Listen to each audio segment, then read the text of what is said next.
Ceci est le montant que j'ai pu réaliser avec un produit sourcé directement dans nos marchés locaux. Alors ceci pour briser cette barrière de personnes qui pensent qu'il faut généralement toujours commander soit des produits en Chine, en Turquie, à Dubaï ou encore dans d'autres pays pour pouvoir réaliser ses premières ventes. Alors, salut à toi, je suis Roméo Tomateux, expert en e-commerce et en achat en Chine.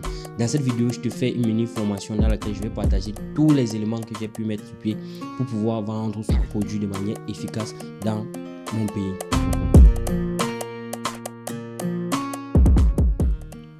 Pour commencer, je te conseille tout simplement d'avoir un bloc-notes, de prendre un verre d'eau et surtout de t'éloigner de tout ce qui peut te distraire afin de bénéficier de l'intégralité de cette formation. Si tu n'es pas encore abonné, je t'incite tout simplement à t'abonner parce que je me rends compte que la plupart des personnes qui regardent mes vidéos ne s'abonnent pas. Pour commencer, je vous amène premièrement vers la recherche de produits. Alors pour la recherche de produits, j'ai décidé d'utiliser Minya afin d'aller un peu plus rapidement. Donc là, on va aller sur Minya. Alors pour ceux qui n'ont pas encore Minya, j'ai laissé un lien en description. Vous allez tout simplement sur le lien, vous connecter afin de rejoindre tout simplement Minya. Et si après avoir rejoint Minya, vous sentez vraiment que l'outil peut vous aider, je vous incite également à prendre un abonnement afin d'aller un peu rapidement. Donc là, on va aller sur Minya. Donc là, on est sur ma chaîne YouTube. En dessous de la chaîne YouTube, j'ai laissé un lien pour pouvoir rejoindre Minya et payer les abonnements un peu plus moins cher. Donc là, je vais aller sur Minya. Je clique tout simplement là. Ça vous amène tout simplement sur l'interface Minya. Déjà, je vais rappeler que avant de lancer, j'avais déjà le produit. Donc, je savais déjà quel type de produit je devais vendre. Donc, j'ai utilisé Minya afin d'avoir des créatives pour pouvoir vendre mon produit. Donc là, vous pouvez cliquer sur débloquer l'accès gratuit parce qu'on va utiliser l'accès gratuit pour ceux qui n'ont pas encore d'abonnement. Donc là, vous connectez tout simplement avec votre adresse email sur Minya. Et là, vous aurez vos essais gratuits. Donc, ça va vous permettre tout simplement de rechercher des premières créatives pour votre produit. Donc, on va utiliser ce même principe ici pour pouvoir retrouver ces créatives-là. Donc, une fois sur Minya, étant donné que j'avais déjà mon produit, que j'avais des créatifs, donc j'ai décidé de faire la recherche par image afin d'avoir les différentes créatives de mon produit. Donc, je essayais de voir est-ce qu'il n'y a pas des créatifs plus attractifs que ce que j'avais. Donc là, je vais aller sur Magic Search. Donc là, je clique sur Magic Search et je vais tout simplement mettre l'image du produit afin que Minya me suggère directement des propositions de vidéos, que ce soit des vidéos, des produits, des personnes qui ont également vendu ce produit-là. Bienvenue sur la Magic Search. Aujourd'hui, en quelques secondes, je vais t'apprendre à comment l'utiliser. Donc là, sur Magic Search, je vais aller sur Recherche. Recherche par image. Donc là, je clique sur l'icône de l'image. Et là, je vais tout simplement aller dans mon PC et retrouver une image du produit directement. Donc là, je vais aller pour rechercher le produit. Donc, petit conseil, lorsque vous décidez de faire un produit, essayez de trouver plusieurs créatifs pour ce produit, que ce soit des images et des vidéos, afin de faire une sélection simple des créatifs qui sont les plus attractifs ou les créatifs qui peuvent vous permettre de convertir facilement vos différents prospects. Donc là, si je passe sur les créatifs, elles ont été classées, je vais regarder tout simplement créa vidéo par exemple, et là je vais regarder le produit. Donc là, je suis sur ce produit. Alors, le produit était tout simplement un acheteur.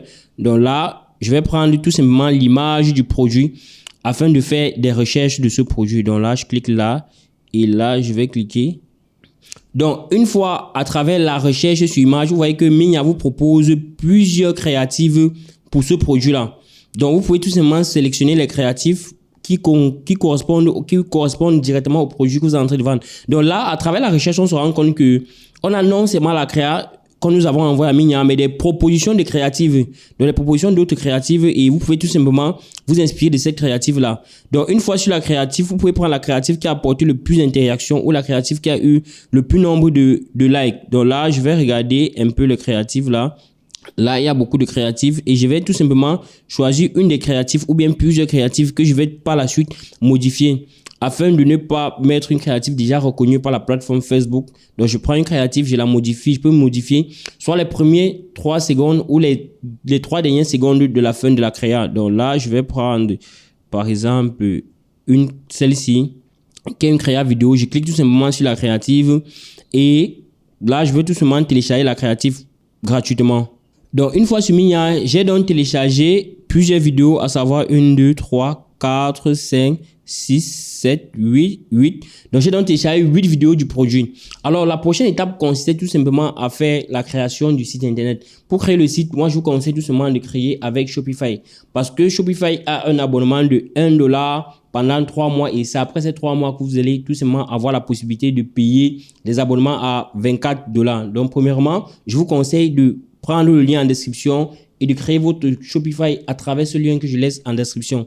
Donc, pour ce faire, on se rend tout simplement sur ce lien et là, on va créer notre boutique Shopify. Donc là, on revient sur mon YouTube Studio ou encore sur ma page YouTube. Vous allez tout simplement sur la bio et sur la bio, vous verrez certainement un lien Shopify qui vous permet de créer votre boutique à $1 par mois. Donc là, je vais cliquer sur le lien et je vais tout simplement créer ma boutique Shopify à travers l'adresse email que j'ai créée.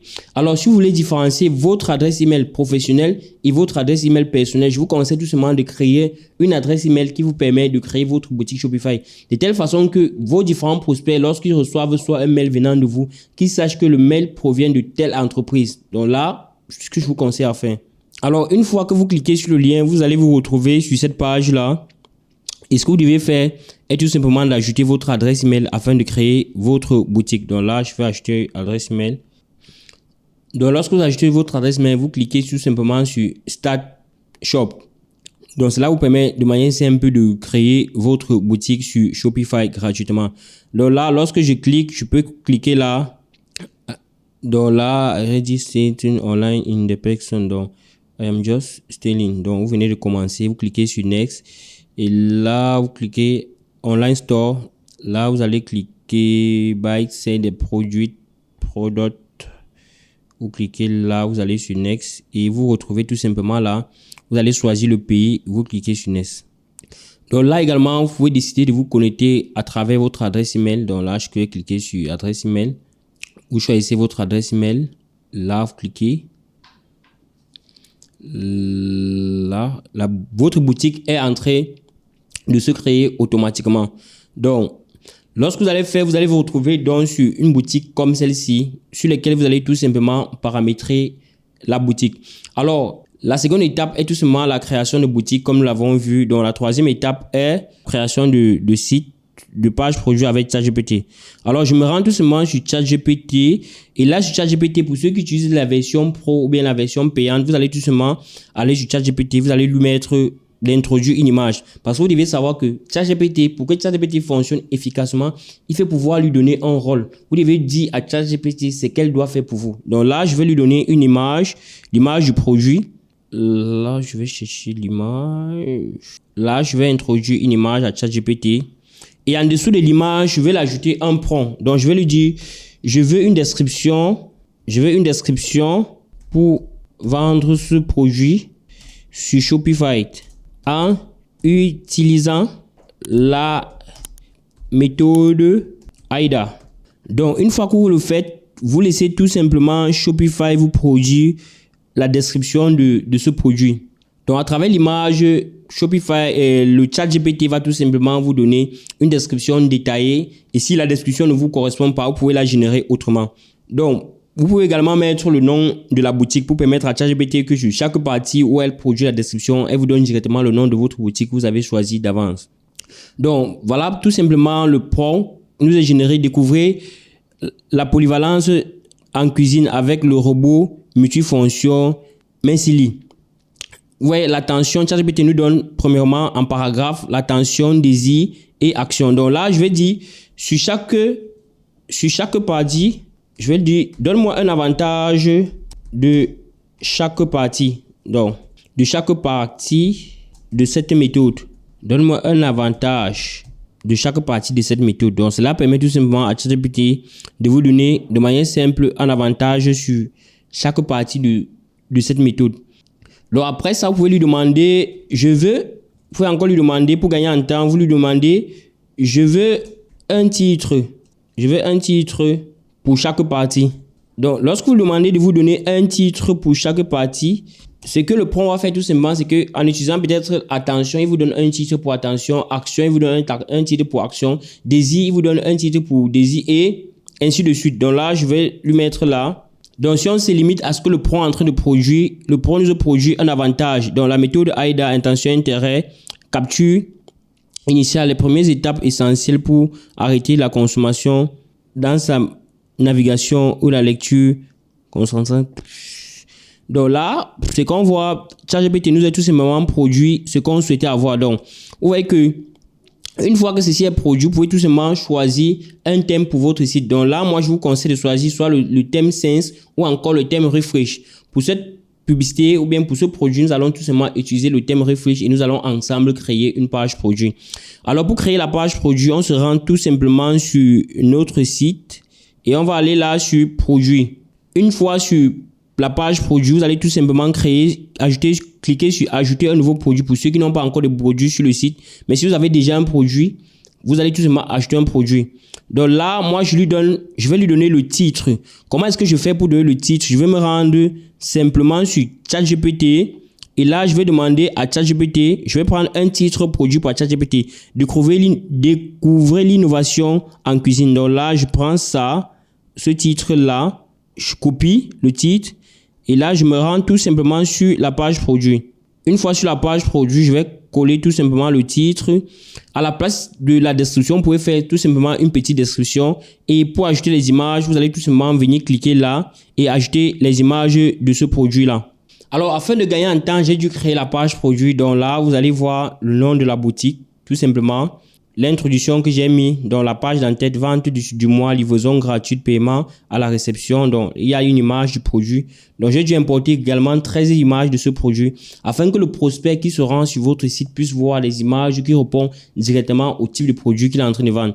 Donc, sur la page produit, vous voyez tout simplement que j'ai mis une nouvelle couleur, découvrir le achat 3 en 1. Donc là, il y a une page produit que j'ai mis, le formulaire avec EasySL. Tout simplement, et là, le produit était tout simplement vendu à 12 000 francs.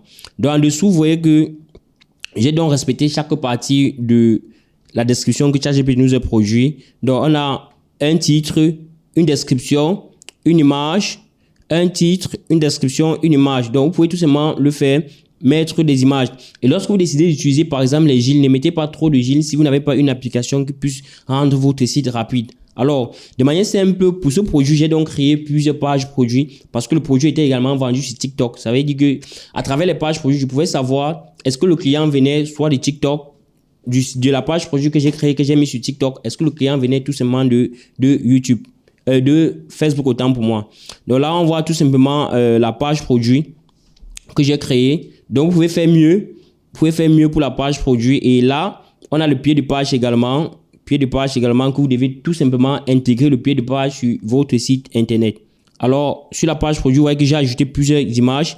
Et la page produit également avec lequel on a vendu ce produit, il y avait également des témoignages. Donc, c'est simple que ça. Vous pouvez mettre des témoignages. Soit vous importez directement les témoignages sur AliExpress, vous importez les témoignages que vous avez vus sur ce produit sur Amazon. Donc, il y aura certainement des personnes qui ont utilisé le produit et qui auront soit des bons ou des mauvais résultats. Donc, vous prenez les témoignages qui sont réels des personnes qui ont utilisé le produit et vous ajoutez tout simplement à votre site internet.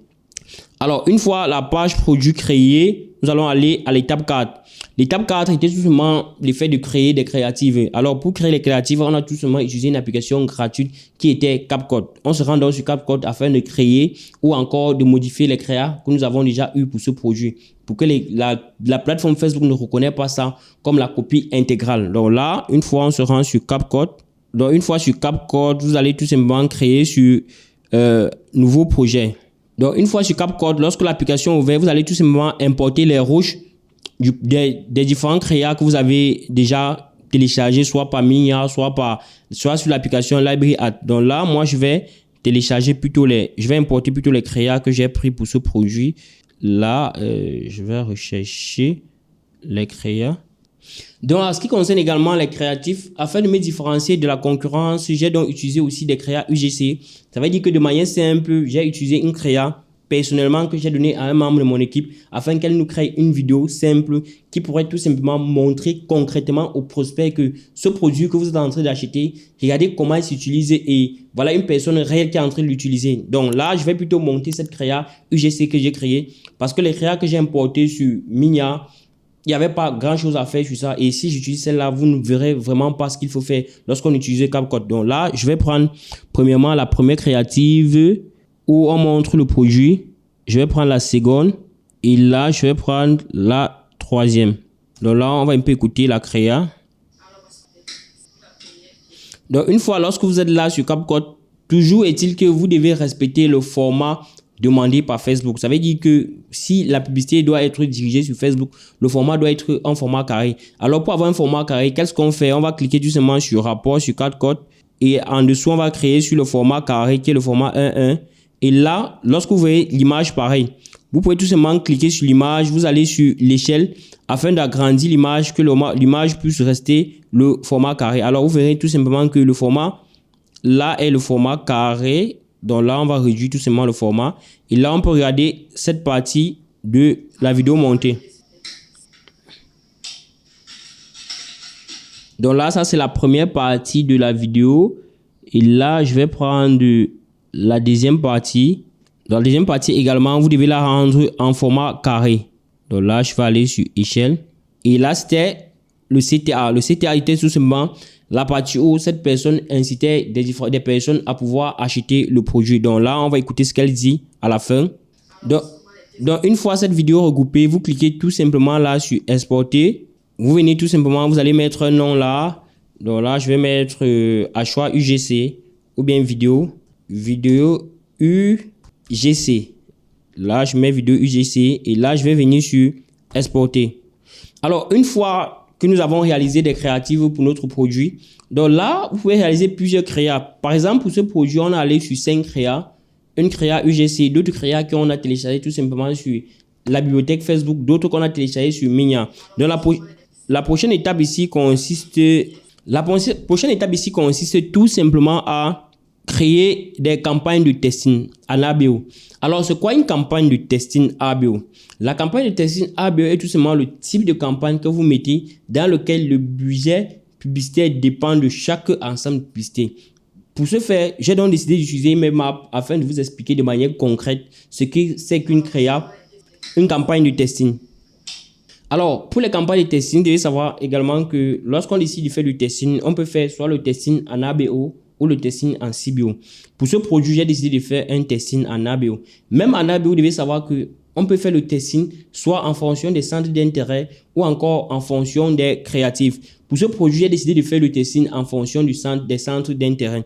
Alors, on voit que la campagne de testing de base, elle est en ABO. Donc, à travers le graphe, cela va vous permettre de mieux comprendre ce que j'ai réalisé sur ce produit-là. La campagne de testing de base, elle est en ABO et avec 3 différents ensembles de publicités. Le troisième ensemble de publicité est certainement un ensemble de publicité broad. Pourquoi est-ce que je déconseille aux personnes de lancer plusieurs campagnes ou bien une campagne avec plusieurs ensembles de publicité broad? Parce que on sait ce que c'est que l'Afrique. Il y a plusieurs personnes qui n'ont pas cette habitude d'acheter sur Internet. C'est-à-dire que si vous prenez 3 ensembles de publicité différentes avec tous ces ensembles de publicité broad, vous aurez beaucoup de personnes qui vont commander et peu vont passer à l'action. De manière quantitative ou pour pouvoir limiter ces dégâts-là, je vous conseille de prendre un seul ensemble de publicité broad. Donc, vous voyez que moi, j'ai créé un ensemble de publicité, 2 ensembles de publicité et 3 ensembles de publicité. Les 2 premiers ensembles de publicité c'était des ensembles de publicité avec des intérêts différents. Et sur chaque intérêt, moi, j'essaie de coupler des intérêts similaires. Par exemple, si je vais vendre ça, je vais prendre cuisine, je vais prendre ménage et je vais prendre restaurant, par exemple, sur un ensemble de publicité. Et le deuxième ensemble de publicité, je vais prendre des intérêts similaires. Et si vous n'avez pas l'idée de comment trouver des centres d'intérêt, moi, je vous conseille tout simplement de vous référer à ChatGPT. Alors, je vais vous montrer comment est-ce qu'on peut le faire avec ChatGPT. Donc là, moi, je me rends sur ChatGPT et je vais demander à ChatGPT, propose-moi propose-moi 10 centres d'intérêt ou encore 5 centres d'intérêt à cibler pour vendre ce produit.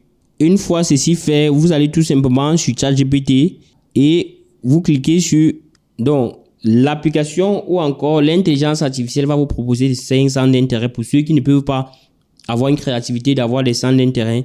Vous allez tout simplement vous fier aux différents centres d'intérêt que ChatGPT va vous fournir afin de pouvoir mettre en avant votre produit.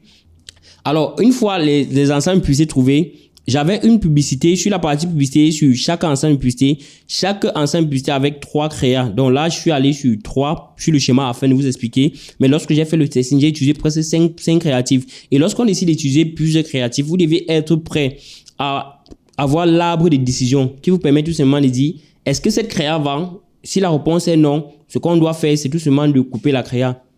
Alors, pour chaque publicité, par exemple, sur l'ensemble de publicité 1, l'ensemble de publicité 1, publicité 1, donc vous voyez qu'on a 3 publicités, créa 1, créa 2, créa 3. Ensemble de publicité 2, on a également 3 publicités, créa 1, créa 2, créa 3. Et ensemble de publicité 3, on a 3. Donc, ce que je dis ici, tout simplement, c'est d'utiliser les mêmes créas. Ça veut dire que sur l'ensemble de publicité 1, vous utilisez 3 créatives. Sur l'ensemble de publicité 2, vous utilisez les mêmes 3 créatives. Et l'ensemble de publicité 3, vous utilisez les mêmes 3 créatives. Le minimum ici des créatifs que vous pouvez utiliser, ce que je conseille, c'est 3 créatifs. Mais si vous en avez plus, vous mettez plus de créatifs. Parce que les créatifs vont permettre tout simplement à un nombre de personnes de pouvoir voir votre publicité. Et cela vous permet également de prendre la décision. Quelle est la créa qui vous rapporte le plus grand nombre de budget? Alors, on se rend sur mon Business Manager afin de voir de manière concrète comment est-ce que j'ai procédé pour ces créatives-là. Alors, si on se rend là sur la campagne de testing, donc cette campagne est la campagne de testing sur laquelle nous avons dépensé 235,67 $ et on a eu 193 résultats. Donc, ceci était une campagne de testing. Si on doit voir la campagne de testing de fond en comble, on va regarder là, par exemple, on va aller sur modifier. Donc, une fois là, vous allez vous rendre compte que moi, j'avais plusieurs ensembles de publicités. Un ensemble de publicités hommes et femmes avec 5 créatifs, un autre ensemble de publicités femmes avec des centres d'intérêt différents et un autre ensemble de publicités hommes également avec des centres d'intérêt différents parce que le produit était un produit mixte sur lequel un homme ou une femme pouvait tout simplement acheter le produit. Donc moi, je vous conseille également, lorsque vous allez vous positionner sur ce produit, essayez de cibler les femmes et les hommes. Si possible, vous faites des ensembles de publicités différentes avec des centres d'intérêt différents afin de différencier. Est-ce que ce sont les hommes qui achètent le plus mon produit? Si la réponse est oui, vous mettez plus de budget sur l'ensemble de publicités hommes. Est-ce que ce sont les femmes qui achètent le plus mon produit? Si la réponse est oui, vous mettez plus de budget sur l'ensemble de publicités femmes. Donc, une fois l'ensemble, la campagne de testing réalisée, nous avons attendu quelques jours afin de prendre des très bonnes décisions, à savoir, est-ce que sur cette campagne de testing, est-ce que l'ensemble de publicité 1 ou l'ensemble de publicité 2 nous rapporte le plus grand nombre de résultats? C'est enfin cette décision-là, c'est lorsqu'on prend cette décision-là, qu'on se décide à ce moment, est-ce qu'on peut scaler le produit si nous sommes rentables? Oui. Donc, la prochaine étape ici consiste tout simplement à créer des campagnes de scaling vertical. Donc là, l'étape suivante, à savoir l'étape 6, est tout simplement de créer des campagnes de scaling vertical. Alors, pourquoi est-ce que je pars sur les campagnes de scaling vertical en CBO? Cela permet tout simplement de regrouper les audiences qui nous rapportent le plus grand nombre de trafic. Lorsque j'ai lancé ma campagne publicitaire, je suis allé sur une campagne de testing en ABO et j'avais 3 différents enseignes de publicité. Si à un moment donné, je me rends compte que entre l'ensemble de publicité 1 et l'ensemble de publicité 2, c'est là que j'ai les résultats. Je vais tout simplement couper l'ensemble de publicité 3 et coupler ces deux audiences-là, à savoir l'ensemble de publicité 1 et l'ensemble de publicité 2, afin de créer une campagne de scaling vertical pour pouvoir mettre le produit en avant, toutefois en augmentant le budget. Donc, j'essaie encore d'expliquer ceci avec le graphe.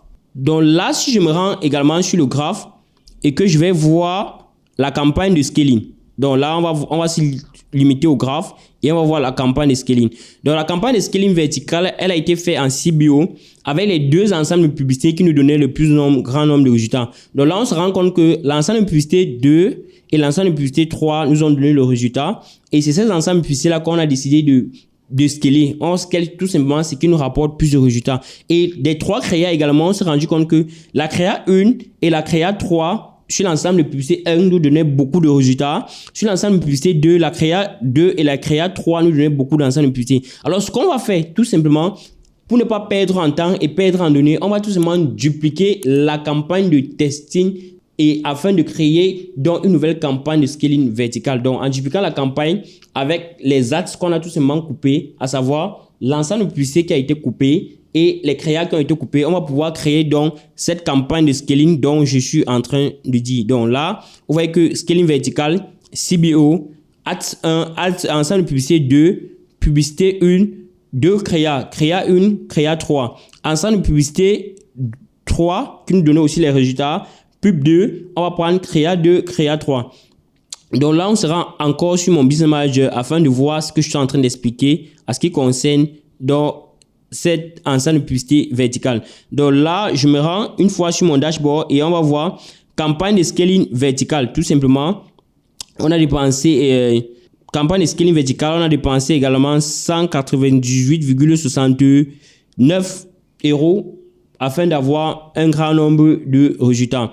Une fois qu'on scale en vertical et qu'on se rend compte que le scaling vertical nous apporte encore des résultats, déjà un produit comme celui-ci sur lequel vous avez pris dans les marchés locaux, peu importe le temps que vous allez mettre, peu importe les upsells que vous allez mettre derrière, vous aurez forcément de la concurrence. Alors, la stratégie utilisée pour pouvoir vendre des produits sur lesquels il y aura une forte concurrence est tout simplement de scaler rapidement lorsque vous parvenez à avoir des résultats. Raison pour laquelle nous sommes passés également au scaling horizontal. Alors, c'est quoi le scaling horizontal? Le scaling horizontal est tout simplement l'effet de montrer le produit aux audiences similaires aux personnes qui ont regardé votre produit. Ça veut dire que lorsque je vais le faire, par exemple, pour le scaling vertical sur ce produit, j'ai décidé d'aller tout simplement sur une seule créa. Cette créa était d'aller sur 2 ensembles de publicités autant pour moi et avec plusieurs créas. Et les créas que j'ai décidé d'utiliser sur ce scaling sont des créas qui nous rapportent généralement le plus grand nombre de résultats lorsqu'on va sur le testing et lorsqu'on passe sur le scaling horizontal.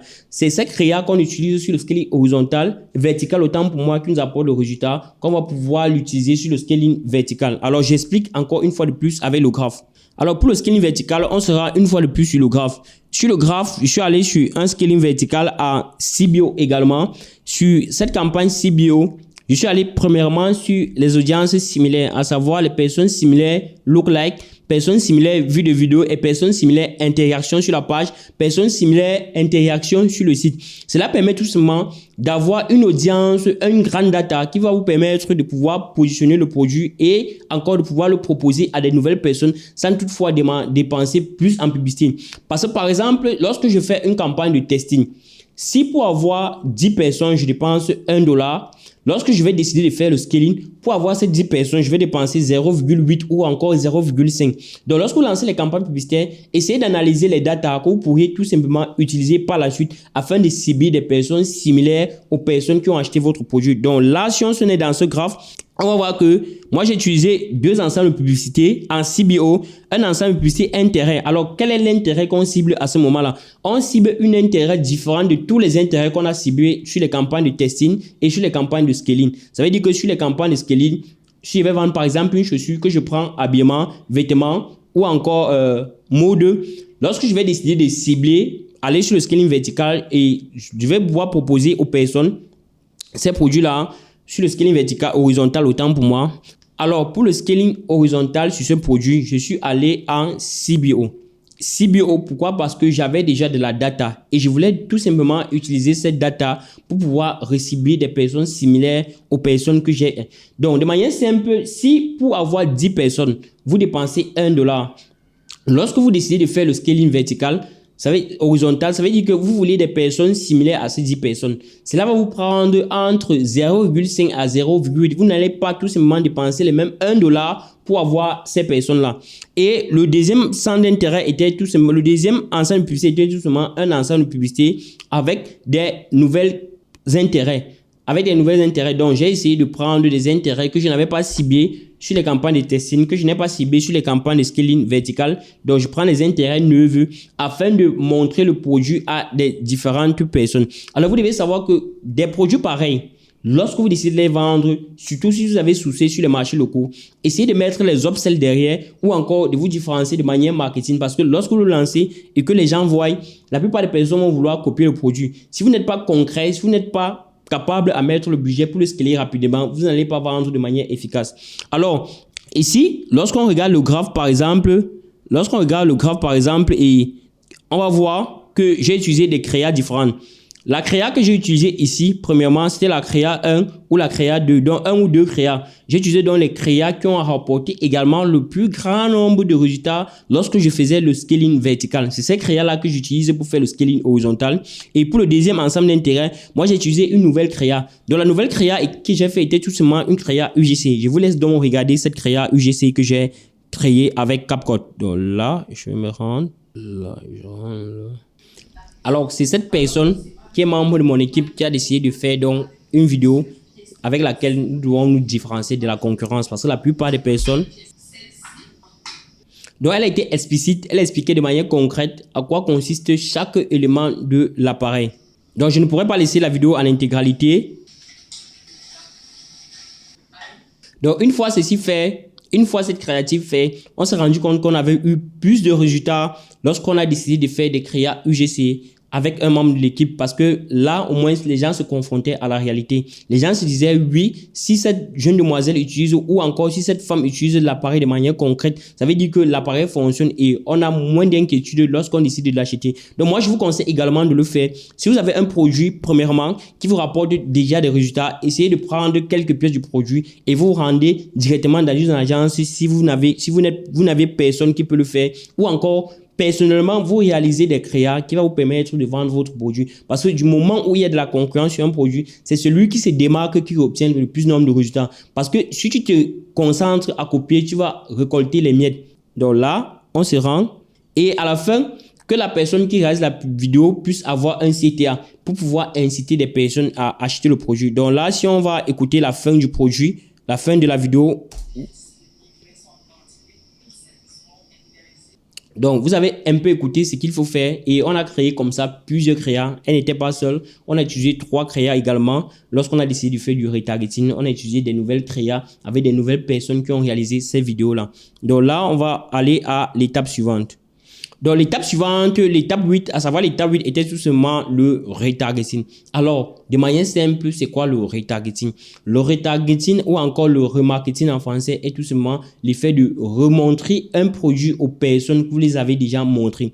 Alors, ici également, moi, je vous conseille, lorsque vous lancez un produit et que vous décidez de faire du retargeting, utilisez généralement des nouvelles créatives. Parce que lorsque vous envoyez aux mêmes personnes la nouvelle vidéo ou encore la nouvelle image, c'est comme du réchauffé. Alors que si vous envoyez une nouvelle vidéo ou encore une nouvelle image, cette personne se dit, ah, bien, j'ai regardé cette vidéo, aujourd'hui je regarde encore une vidéo similaire, et la plupart des personnes achètent par impulsion, et par impulsion, cette personne peut tout simplement acheter votre produit. Ou encore, si vous n'avez pas de créa, essayez de sélectionner la créa qui a rapporté le plus grand nombre de résultats lorsque vous avez décidé soit de lancer la campagne de testing, soit la campagne de scaling vertical ou encore la campagne de scaling horizontal. C'est cette créa-là que vous utilisez afin de montrer devant de nouvelles personnes. Et généralement également, lorsqu'on décide de faire le retargeting, on fait souvent une petite promotion parce que c'est pas des nouvelles personnes que vous avez, ce sont des personnes qui ont déjà vu votre produit. Par exemple, là, on le vendait à 12 000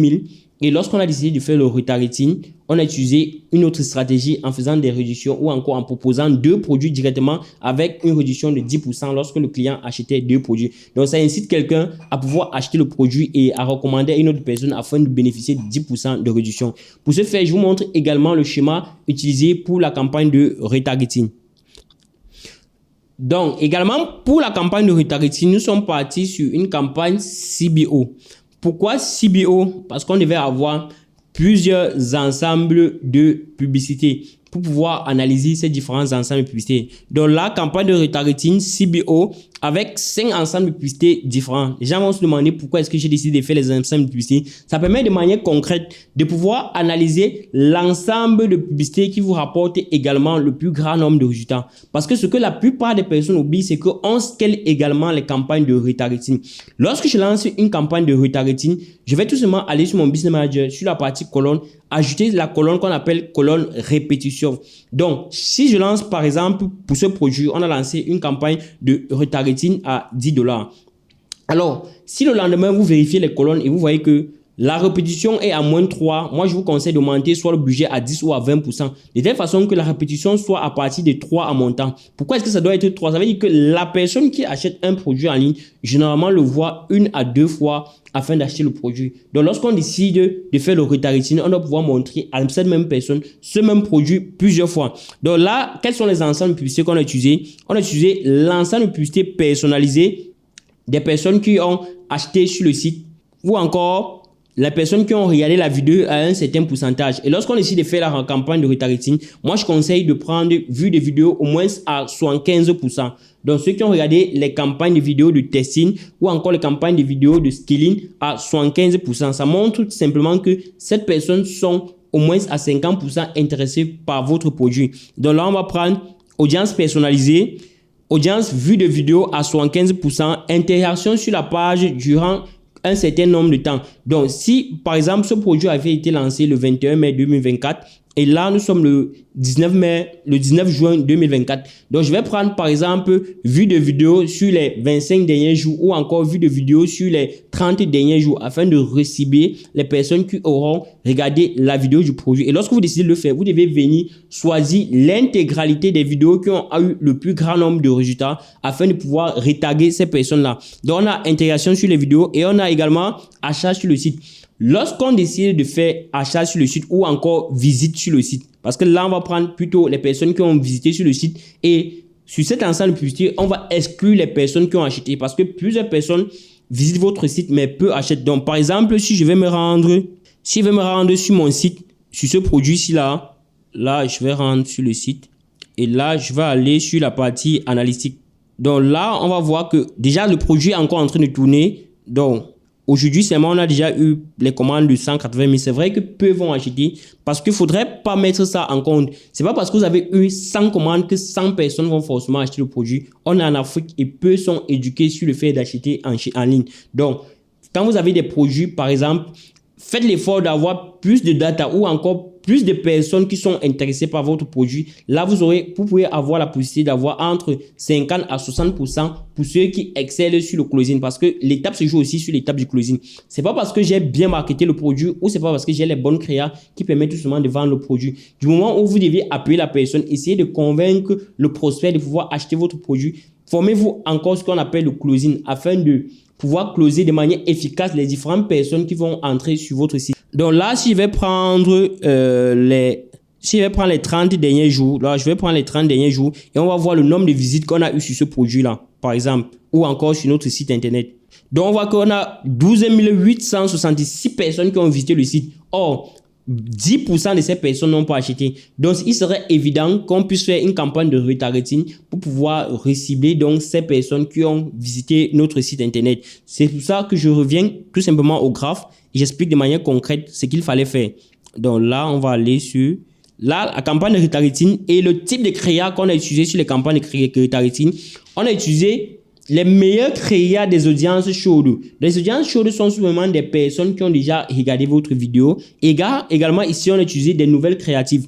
Donc, si vous décidez de lancer ce produit dans un autre pays, efficacement, ça va fonctionner. Essayez d'adopter ces stratégies que j'ai pu mettre sur pied afin de réaliser les ventes avec ce produit. Donc, une fois la campagne de retargeting faite, nous allons nous rendre une fois de plus sur notre PowerPoint. Et là, on va essayer de voir les résultats. Vous allez me dire en commentaire si je suis rentable ou pas. Alors, si tu décides de te faire accompagner, si tu décides qu'on te tienne par la main, si tu décides de lancer un business d'e-commerce en Afrique, n'écoute pas des personnes qui vont te dire que le business d'e-commerce ne fonctionne pas en Afrique. D'après les analyses, en 2025, on va réaliser plus de 30 milliards en ligne à travers l'e-commerce. Alors, si tu veux te faire accompagner, moi, je t'incite tout simplement à rejoindre la formation. C'est pas uniquement la formation parce que dans la formation, il y a des séries d'accompagnement, il y a des séries de live afin de répondre aux différentes personnes qui ont des préoccupations en ce qui concerne le business en Afrique. Donc, une fois sur les résultats, on se rend sur un sheet sur lequel j'ai pu réaliser des résultats. Donc, vous devez savoir que lorsque je décide de vendre des produits pareils, je dois avoir vraiment un tableau de comptabilité pour se décider est-ce que je suis rentable sur le produit, est-ce que je dois commencer à le vendre ou est-ce que je dois arrêter de vendre. Donc là, je me rends sur le tableau. On se rend une fois de plus sur notre sheet. C'est un tableau sheet qu'on a pu mettre sur pied afin de savoir est-ce qu'on est rentable sur ce produit ou pas. Est-ce qu'on est en train d'effectuer des ventes ou pas? Est-ce que le nombre de produits par jour permet de payer la publicité et l'équipe qui travaille derrière? Donc, pour ce faire, on s'est rendu tout simplement sur un tableau sheet. Sur ce tableau sheet, on parvenait tout simplement à faire les comptes. Alors, le projet avait été lancé le 21 mai 2024. Donc là, on va voir à partir du 21 mai 2024 jusqu'aujourd'hui, combien de ventes est-ce qu'on a effectué. Vous allez me dire tout simplement en commentaire si je suis rentable ou pas. Donc là, le premier jour, on a réalisé 24 000 de ventes. Le deuxième jour qui était le 22 mai, on a réalisé 24 000. Le troisième jour, les ventes ont commencé à augmenter. On a fait 112 000 de ventes. Le quatrième jour, le 24 également, on a fait 72 000 de ventes. Le cinquième jour, on a fait 46 000. Et le 27, on a fait 108 000 de ventes. Alors, vous devez savoir que lorsque vous lancez le produit, c'est pas forcément chaque jour que vous aurez des bons résultats. Il y aurait certainement des jours où vous aurez plus de ventes et des jours où vous aurez moins de ventes. Alors, les erreurs à éviter, c'est que lorsque vous avez moins de ventes, ne désactivez pas vos campagnes publicitaires. Lorsque vous avez moins de ventes, laissez tout simplement, même dans votre propre vie, tout ne va pas normalement chaque jour. Laissez la campagne tourner 1 à 2 jours ou 3 jours afin de décider. Lorsque les 3 derniers jours, je n'ai pas réalisé de vente, c'est à ce moment que je peux couper la campagne. Et encore, lorsque vous décidez de lancer des campagnes de testing sur certains produits, si vous avez un peu de budget, laissez ces produits tourner au minimum 7 jours. Donc là, le 27, on a réalisé 108 000. Là, le 28, on a réalisé 60 000. Le 29, on a réalisé 71 000 de ventes. Et le 30, on a fait 198 000 de ventes. Le 31, on a fait 116 000. Le 1er juin, on a fait 132 000. Le 2 juin, on a fait 82 000. Le 3 juin, on a fait 108 000. Et là, on va aller. Le 4 juin, on a fait 60 000. Le 5, on a fait 36 000. Et le 6, on a fait 94 000. Le 7, on a fait 130 000. Le 8, on a fait 60 000. Le 9, également, on a fait 24 000. Le 10, on a fait 84 000. Là, le 11, on a fait 36 000. Le 12, on a fait 120 000. Le 13, on a fait 72 000. Le 14, 72 000. Le 15, on a fait... Le 15, on a fait tout simplement 36 000. Alors, vous allez voir qu'il y a une tendance ici. Vous voyez que ça part en pic, après ça redescend. Donc, ça fonctionne également comme ça. Donc, l'erreur qu'on a fait également sur ça, c'est qu'il y avait un service de livraison qui était moins actif. C'est-à-dire que lorsqu'on leur donnait les commandes, ils ne parvenaient pas à livrer ces commandes à temps. Donc, c'est quelques jours après qu'on s'est dit, pourquoi ne pas retirer le stock sur cette entreprise de livraison et remettre tout simplement à une entreprise de livraison plus efficace qui pourrait tout simplement livrer votre produit. Ceci résume que l'e-commerce ne se limite pas au budget publicitaire, ça ne se limite pas à la campagne ou encore ça ne se limite pas au produit. C'est un processus qui va jusqu'à la livraison. Vous devez tout simplement essayez de voir des livraisons, des sociétés de livraison fiables qui peuvent livrer vos produits à temps. Surtout des produits pareils sur lesquels il y a de la concurrence. Parce que plus vous perdez le temps, ces personnes vont solliciter des nouvelles entreprises de livraison ou encore des nouveaux concurrents qui auront mis le produit en ligne. Donc là, si on revient également au 16 qui était un dimanche, on n'a pratiquement pas fait de vente, on a fait 0 vente. Le 17, on a fait 72 000. Là, nous sommes également le 18 qui était donc hier. On a également fait 72 000 sur ce produit. Vous allez tout simplement me dire en commentaire, est-ce que je suis rentable ou pas? Si je suis rentable, dites-le moi en commentaire. D'ailleurs, celui qui aurait le meilleur résumé, celui qui va bien résumer cette vidéo, va bénéficier de 20 000 francs, peu importe le pays dans lequel tu te trouves. Je vais t'envoyer un dépôt de 20 000 francs. S'il y a plusieurs personnes, je vais devoir faire un challenge ou encore un sondage afin de choisir la personne qui aurait apporter le plus grand nombre de commentaires ou encore la personne qui aurait le commentaire avec plus d'interaction. Alors pour continuer cette vidéo, on va se rendre compte tout simplement que on pouvait également utiliser ces datas-là pour faire une autre campagne publicitaire. Parce que ce que je vais faire, je vais tout simplement créer une autre campagne publicitaire pour vendre un produit similaire. Ce type de campagnes sont généralement appelées les campagnes de rétention. Pourquoi est-ce que c'est une campagne de rétention? Parce qu'on utilise une data qu'on a déjà pour vendre un produit similaire à un produit déjà vendu. Alors, si vous souhaitez que je documente ce produit également que je vais lancer, mettez-le en commentaire, document, afin que je puisse documenter ce produit. D'ailleurs, si cette vidéo atteint 100 likes en 24 heures, je vous enverrai un PDF dans lequel je vais mettre tous les créas, tous les ensembles publicitaires que j'ai utilisés et le budget que vous pouvez utiliser pour pouvoir lancer votre part de produit. Si tu as aimé la vidéo, n'hésite surtout pas à me laisser un pouce bleu, à commenter, à liker et à me dire en commentaire si tu aimes ce genre de vidéo pour que je puisse savoir si je dois créer des nouvelles vidéos ou pas. Si tu souhaites te faire accompagner, je t'incite tout simplement à rejoindre la formation Empire E-Com 2.0 qui n'est certainement pas simplement un ensemble de vidéos, mais plutôt un accompagnement dans lequel on te tient par la main afin de t'aider à réaliser des chiffres tels que vous avez vu avec l'écran, avec ce produit-là. C'était Roméo Tomate, on se retrouve à la prochaine pour les nouvelles vidéos et puis ciao.